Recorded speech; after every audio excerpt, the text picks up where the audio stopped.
हाय! गावावरून घरी आल्या-आल्या मी ना आधी झाडांना चेक केलं. सर्व झाडं छान होतीत, पण चाफ्याच्या झाडाचे खूप पत्ते झडले होते. पण दुसरी एक गोष्ट छान झाली होती ती म्हणजे मस्त चाफा फुलला होता आणि काही कळेही आले होते. गावी जायच्या आधी ना टोटल 11 कळे होते. आता हे सुख ना मी शब्दात व्यक्तच नाही करू शकत.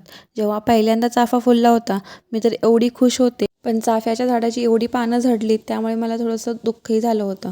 पण म्हणतात ना काही गमावल्याशिवाय काही मिळवता येत नाही. पण ही पानं गमावल्याच्या आधी जर मला फुलं मिळाली असती तर मला आणखी आनंद झाला असता.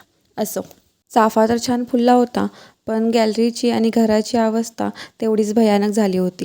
पण आल्या दिवशी काही घराची साफसफाई झाली नाही आणि दुसऱ्या दिवशी फक्त एका गोष्टीसाठी मी 5 वाजेपर्यंत घरातल्या कुठल्याच कामाला हात नाही लावला. आणि ते म्हणजे हा क्लिनिंग ब्रश.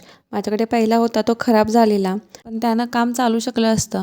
पण मला हा नवीनच ऑर्डर करायचा होता, कारण मी ब्लिंकिट डाउनलोड केलं होतं आणि मला काहीतरी ऑर्डर करायचं होतं. म्हणून मग हट्ट करून शेवटी मागवूनच घेतला आणि त्यानंतर पूर्ण घराची साफसफाई केली. आता ब्लिंकिट डाउनलोड केले म्हटल्यावर काही खरं नाही. आज पुन्हा थोडं साहित्य मागवलं होतं, त्यासोबत हे आईस्क्रीम. खरं तर आईस्क्रीमसाठी मी बाकीचं साहित्य मागवलं होतं. आता आईस्क्रीम खाल्लंय म्हटल्यावर थोडं काम करायला पाहिजे. आदल्या दिवशी थोडी गॅलरी साफ केली होती, उरलेली मग आज दुपारी केली. गॅलरी साफ केल्यानंतर दुसरं काम करण्याची ताकदच नव्हती, त्यामुळे चहा ठेवला आणि आजच्या सफाईचा एंड केला. बाय.